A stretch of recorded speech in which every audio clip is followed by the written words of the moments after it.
അല്ല സിയാബേ ഒരു മിനിറ്റ്, എൻ്റെ പണി തൽക്കാലം കുറച്ചു നേരത്തെ നിർത്തിക്കാം. നിങ്ങൾക്ക് സെൽബിയാക്കാൻ എപ്പോഴും ഒഴിഞ്ഞു കിട്ടൂല. ഈ സാധനത്തിനെ കിട്ടാൻ ഭയങ്കര പാടാണ്, ഭയങ്കര തിരക്കുള്ള ആളാണ്. പിന്നെ അല്ല സെൽബിയാക്ക, സംഗതി നിങ്ങൾ ഭയങ്കര പ്രവചനമൊക്കെ നടത്തി നമ്മൾ മുമ്പ് ഒരു വീഡിയോ ഒക്കെ പോസ്റ്റ് ചെയ്തിട്ടുണ്ട്. അപ്പൊ അതിലൂടെ ഒക്കെ നിങ്ങൾ പറഞ്ഞതൊക്കെ ഏകദേശം കറക്റ്റ് ആയിട്ടാണ് വന്നത്. അപ്പോൾ അതിനെപ്പറ്റി ഒരു കാഴ്ചപ്പാടുകളൊക്കെ ഉണ്ട്. അപ്പൊ ഇപ്പോൾ എനിക്ക് സംശയം തരാം, ഇപ്പൊ കേരളം മൊത്തം ഇവിടെ ഭയങ്കര ചർച്ചയും കണ്ടമാനം ട്രോളൊക്കെ ഇറങ്ങിക്കൊണ്ടിരിക്കുകയാണ്. ഇങ്ങനൊക്കെ ജനങ്ങള് വലിയ ആധികാരികമായ ജയം കൊടുത്തിട്ട് ഒരു മുഖ്യമന്ത്രിയെ തെരഞ്ഞെടുക്കാതെ അങ്ങനെ പോകുന്നതിനെ പറ്റി എന്താ നിങ്ങൾക്ക് പറയാനുള്ളത്? നിങ്ങളൊരു കാഴ്ചപ്പാട് പറഞ്ഞാൽ. കാഴ്ചപ്പാട് പറഞ്ഞാൽ നമ്മളെ മണ്ഡലത്തിൽ കുറുക്കോളി ജയിക്കണം എന്നുള്ളവർക്ക് നമ്മൾ രാവും പോലും അധ്വാനിച്ച് കഷ്ടപ്പെട്ട് വോട്ട് ഉണ്ടാക്കി അത് പൊട്ടിയിലാക്കി അദ്ദേഹത്തെ വൻ ഭൂരിപക്ഷത്തോട് വിജയിപ്പിച്ച് നല്ലൊരു പൊസിഷനിൽ എത്തിച്ച് അത് നല്ല വൃത്തിയിൽ കൊണ്ടടക്കും കോൺഗ്രസ് എന്ന് നമ്മൾ കണക്കൂട്ടി അത് ലാസ്റ്റ് കൊണ്ടുപോയിക്കാണ്ട് കോൺഗ്രസ് തന്നെ പടംപല്ലിയിൽ കുടുങ്ങി അതിൽ മനുഷ്യനെ മൊത്തം ബസളാക്കി ലോകം മുഴുവൻ അറിയപ്പെട്ട് എപ്പാക്കി എല്ലാം കൂടി കൊണ്ടുപോയിക്കാണ്ടാണ് കുരുക്കുഞ്ഞു തുപ്പി. ഇതിന്റെ ഒന്നും ആവശ്യം ഉണ്ടായിരുന്നില്ല. കോൺഗ്രസ്സുകാർക്ക് അത് നല്ലൊരു തീരുമാനം എടുത്തിട്ട് ആ കാര്യങ്ങൾ ഭംഗിയായിട്ട് കൊണ്ടുപോവാണ്. ഇത് വിചാരിച്ചത് അപ്പുറം ആചരിച്ചുകൊണ്ടാണ് പോലും ഈ പരിശോധിക്ക് നിൽക്കുന്നത്. ഇന്ന് പേരും നാളെ കയറും മറ്റന്നാൾ കയറും പറഞ്ഞാണ് നമ്മളെ ബുദ്ധിമുട്ടിക്കുകയാണ്. വോട്ട് ചെയ്തവരാണ് ഇപ്പൊ നമ്മളെല്ലാവരും. ഈ വോട്ട് ചെയ്താൽ നമുക്ക് തന്നെ ഒരു അജ്ഞഭാവം തോന്നുന്നുണ്ട്. കാരണം മാണ്ടി ഉണ്ടാവില്ല എന്ന് തോന്നുന്നുണ്ട്. തോന്നാൻ ചാൻസ് പോലെ ഉണ്ടാക്കി വെച്ചാണ്. അല്ല നമ്മളെ പാൾട്ടല്ല, അവരുണ്ടാക്കി വെച്ച പാൾട്ടാണ്. കാരണം നമ്മൾ അന്നൊന്നും ഒരേ പാർട്ടിയിൽ നിന്നുകൊണ്ട് നമ്മളെ പാർട്ടി വിജയിക്കണം എന്നുള്ള ഒരൊറ്റ ചിന്തയിട്ടാണ് നമ്മൾ വരക്കം കെട്ടിയത്. അത് ഇന്നും വിജയിച്ചിട്ടുണ്ട്, അന്നും വിജയിച്ചിട്ടുണ്ട്.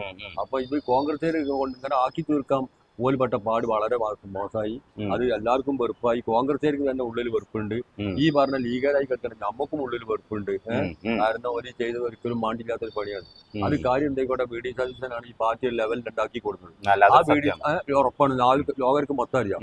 ആ ബി ഡി സതീശനെ നിർത്തിയിട്ട് നല്ല ഭംഗിയിൽ കൊണ്ടുപോയി ചെയ്യേണ്ടിയിരുന്നു. ഇവർ അതിനും വേണ്ടിയിട്ട് കുടിവലിയാണ്. അപ്പൊ അതുകൊണ്ട് അത് നമ്മൾ ഒരിക്കലും യോജിക്കൂല, നമ്മൾ അംഗീകരിക്കാൻ തയ്യാറുമില്ല, അതിന് നമ്മൾ പൊരുത്തപ്പെടില്ല. നമുക്ക് അതിനെ ഭാഗം ചിന്തിക്കാൻ പോലും പറ്റൂല. അല്ല സെൽബിയാക്ക, ഇത് ഇവര് ട്രെൻഡ് ഉണ്ടാക്കാൻ വേണ്ടി ഇങ്ങനത്തെ കോമഡി കളിയായിട്ട് ആവും. അല്ലല്ല, ട്രെൻഡ് ഉണ്ടാക്കാൻ കോമഡി കളി ജനങ്ങളടിയിൽ നാചിച്ചുകൊണ്ട് ഒരു കോമഡി കളി ഉണ്ടാക്കൂല്ലോ.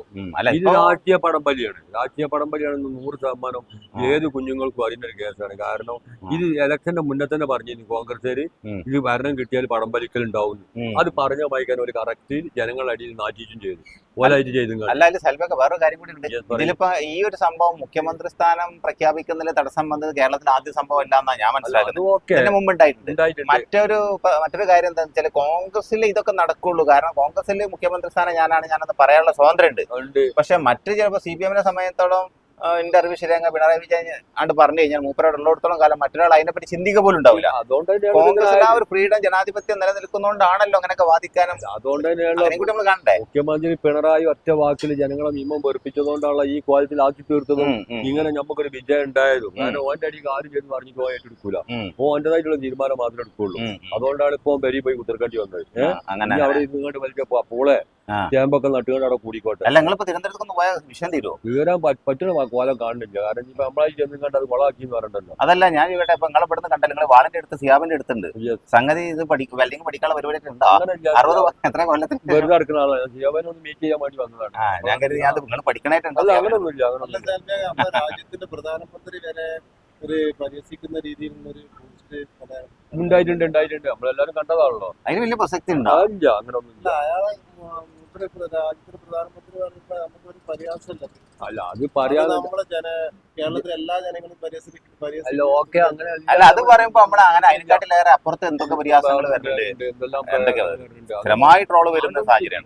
അതുകൊട്ടെ അപ്പൊ എന്തായാലും ഒരു കാര്യം എനിക്കും പറയാനുള്ള ഒരു കാര്യം എന്താ വെച്ചാല്, കേരളത്തിലെ ജനങ്ങൾ വലിയൊരു പ്രതീക്ഷയോടെയാണ് കോൺഗ്രസ് അധികാരത്തിൽ കൊണ്ടുവന്നത്. അപ്പോ അവരുടെ ജനങ്ങളുടെ ജനവികാരത്തെ മാനിക്കാൻ പറ്റണം. ഓരോ രാഷ്ട്രീയക്കാരനും പ്രധാനമായിട്ട് ശ്രദ്ധിക്കേണ്ട കാര്യം ഇതൊന്നും ഒരിക്കലും ഒരാളെങ്കിലും ശാശ്വതമല്ല. കാരണം ഒരു പ്രാവശ്യം LDF അധികാരത്തിൽ കൊണ്ടുവന്ന ജനങ്ങൾ തന്നെയാണ് ഇപ്രാവശ്യം UDF അധികാരത്തിൽ കൊണ്ടുവരുന്നത്. അപ്പൊ ജനങ്ങൾ തീരുമാനിച്ചത് എന്തോ അതിവിടെ നടപ്പിലാവുള്ളൂ. അപ്പൊ ജനവികാരത്തെ മാനിക്കാതെ ഒരു നേതാവിനും ഒരു രാഷ്ട്രീയ പാർട്ടിക്ക് മുന്നോട്ട് പോകാൻ പറ്റൂല എന്ന ഒരു സന്ദേശം നിങ്ങൾക്ക് നൽകിക്കൊണ്ട് ഈ വീഡിയോ നമുക്ക് അവിടെ സ്റ്റോപ്പ് ചെയ്യാം. Okay, by.